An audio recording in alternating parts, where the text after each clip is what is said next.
पहले 3 चीजें जान लेते हैं जिसको इस वीडियो में हम लोग डिस्कस करने वाले हैं। तो पहला चीज वो है कि यहाँ पे मोबियस लोकी को चाकू क्यों दे रहा था, जबकि हम लोगों ने देखा था कि लोकी खुद से ही चाकू को फॉर्म कर सकता है। दूसरा ये कि लोकी एक इंसान से कैसे हार गया। I mean, सामने अगर कैप्टन अमेरिका हो तो समझ में आता है, बट इसने तो उनको भी टक्कर दे रखा है, बट यहाँ तो एक नॉर्मल ह्यूमन से वो पिट गया था। फिर आता है तीसरा सवाल कि मिस मिनट है क्या वो सिर्फ एक AI है या कुछ और। लोकी के एपिसोड 2 में हम देखते हैं कि मोबियस लोकी को उसके चाकू दे रहा होता है, लेकिन हंटर B-15 उसको वो लेने नहीं देती है। बट इससे क्या ही फर्क पड़ेगा, एज हमने देखा हुआ है कि लोकी तो जादू से चाकू को समन करता था, जो कि असल में कॉन्जुरेशन के अंदर आता है। जैसे कि डॉक्टर स्ट्रेंज ने टाइम स्टोन को छुपाया था, तो वो सिर्फ टाइम स्टोन को ही समन कर सकते थे, और ऐसा उन्होंने उस वक्त किया था जब बात टोनी की जान पर बनाई थी। उसी तरह लोकी भी अपने नाइफ्स को छुपा कर रखता है एंड जरूरत पड़ने पर निकालता है, लेकिन ये करने के लिए उसके पास चाकू पहले से होने चाहिए जिसको उसने कहीं पे छुपाया हो। लेकिन क्योंकि यहाँ पर हंटर B-15 ने उसको चाकू लेने ही नहीं दिया था, इसीलिए वो एंड में चाकू को समन नहीं कर पाता है। लोकी हिला के जैसे अनलिमिटेड वेपन्स नहीं बना सकता, इसलिए उसको अपने वेपन्स साथ लेकर घूमना पड़ता है। वैसे ये मेरा अजम्पशन है जो कि आगे जाकर गलत हो सकता है, सो मेरी बातों को पत्थर की लकीर मान के मत चलिएगा। मैं बस सिनेरियोस को एक्सप्लेन करने की कोशिश कर रहा हूँ अपने हिसाब से। वेल, अब बात करें सेकंड क्वेश्चन की कि वो कैसे इस मुस्टंडे से हार गया। तो गाइस, जैसा कि हम लोगों ने शुरू में ही देखा था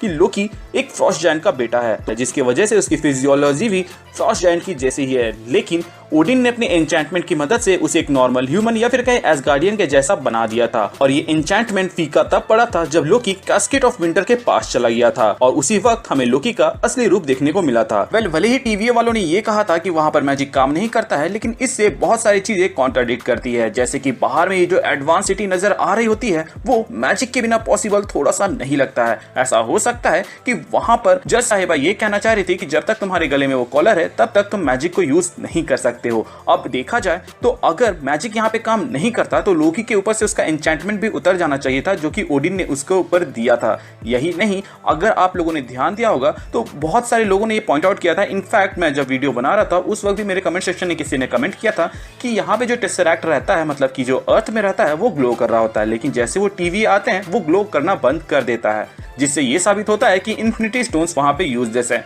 लेकिन अगर आप ध्यान दें तो एपिसोड के एंड तरफ में जब लोकी के हाथ में टेसरैक्ट रहता है तब वो ग्लो कर रहा था। तो टेसरैक्ट का यहाँ पे ग्लो करना ये नहीं दर्शाता है कि इन्फिनिटी स्टोन्स टीवी के अंदर काम करेगा या नहीं करेगा, बल्कि वो ये दिखाता है कि उस वक्त वो एक्टिवेट है या नहीं है। काम करना या ना करना वो दूसरी बात है। अब अगर हम थॉर की ही बातों को कंसिडरेशन में लें तो उसने थॉर मूवी में बताया था कि जिसको तुम्हारे पूर्वज मैजिक कहते थे और जिसको तुम लोग साइंस कह रहे हो, हम जहां से बिलोंग करते हैं वहां पर ये दोनों ही चीजें सेम है। सेम चीज शायद टीवीए पे भी लागू होते हैं कि ये लोग बहुत ही ज्यादा एडवांस सिविलाइजेशन है, जिसके वजह से उनका जो साइंस है वही मैजिक के जैसा लग रहा है। अब वहां पे कौन सा मैजिक काम करेगा या नहीं करेगा ये डिपेंड करेगा वो कौन से मैजिक को यूज कर रहा है, जो कि आप लोग मेरी मार्वल मैजिक एक्सप्लेन वाली वीडियो को देखकर समझ सकते हैं, जिसमें मैंने समझाया है कि मार्वल के अंदर कितने तरह के मैजिक होते हैं, जिसमें मैंने अच्छे से समझाया हुआ है। और टीवीए का मैजिक तो बहुत हद तक एडवांस साइंस ही लग रहा है। अब रही बात कि लोकी यहाँ पे कैसे हारा, तो इसका सिंपल आंसर ये है कि लोकी यहाँ पर होल्ड बैक कर रहा था और सामने वाला ब्रूट स्ट्रेंथ के ऊपर डिपेंडेंट था, जो कि देखने से ही पता चल रहा है।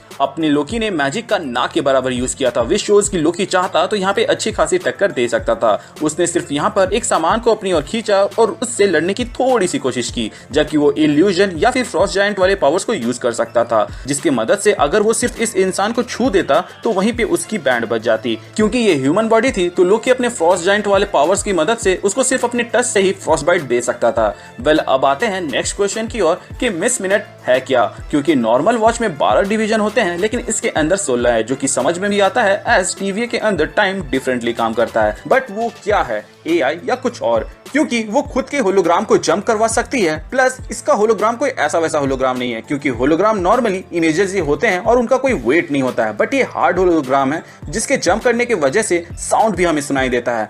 Watch it. Where's your manners? That is not nice. Plus ये खुद से लाइट एमिट करती है, विच सजेस्ट कि ये एक फॉर्म ऑफ एनर्जी हो सकती है। एंड ये टीवीए में बहुत ही बड़ा रोल अदा करती है, क्योंकि कब कहाँ क्या करना है या कोई अटक जाए तो उसको असिस्ट करने के लिए उनके डिवाइस में मिस मिनट मौजूद है, जो कि मेरे ख्याल से टीवीए का नहीं बल्कि टाइम कीपर्स का बनाया हुआ एनर्जी है। वह लिविंग वो होता है जो कि जन्म लेता है, बट क्योंकि मिस मिनट को बनाया गया है इसलिए वो लिविंग नहीं है, बट उसकी हरकतें लिविंग बीइंग जैसे हैं। इसीलिए लोकी के पूछने पर कि वो लिविंग बीइंग है या नहीं है, वो कहती है कि मैं दोनों ही हूँ। प्लस इस क्लिप में आप देख भी सकते हैं कि कि सारे टीवी के एम्प्लॉय मिस मिनट को ही फॉलो करते हुए दिखाए जाते हैं, ना कि टाइम कीपर्स को। विच शोज की टीवी के अंदर इसका एक अलग ही ओहदा है जो कि बहुत ही ऊंचा है। अब आते हैं इस वीडियो के लास्ट टॉपिक के ऊपर, जिसको ज्यादातर वही समझ पाएंगे जिन्होंने मेरा विधि का विधान वाला वीडियो देखा है, बट फिर भी यहाँ शॉर्ट में आपको समझा देता हूँ। विधि का विधान वो नहीं है जो कि टाइम कीपर्स लिख रहे हैं, बल्कि वो है जिसमें वो इस टाइमलाइन को अपने हिसाब से कर रहे हैं अपने फायदे के लिए।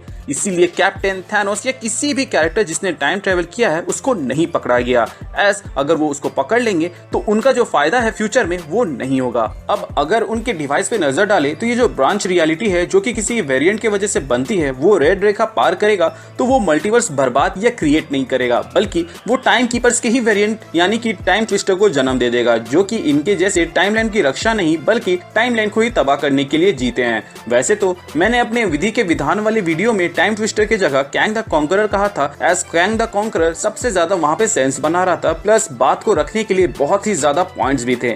बट अगर हम कॉमिक्स के रेफरेंस ले तो टाइम ट्विस्टर भी एक ऑप्शन बन सकते हैं। मैंने उस वीडियो में लेजेंड्स ऑफ टुमारो का रेफरेंस लेकर बताया था ताकि आप लोगों को उसको और भी अच्छे से समझा सकूं कि असल में टीवीए का मेन मकसद क्या है, क्योंकि लेजेंड्स ऑफ टुमारो के अंदर जो टाइम मास्टर्स रहते हैं वो बहुत हद तक टीवीए के जैसे ही काम करते हैं। सो हो सकता है कि इन दोनों के बीच में ये सिमिलैरिटी हो, लेकिन ऐसा भी हो सकता है कि लोकी का जो टीवीए है उसका अप्रोच थोड़ा डिफरेंट हो।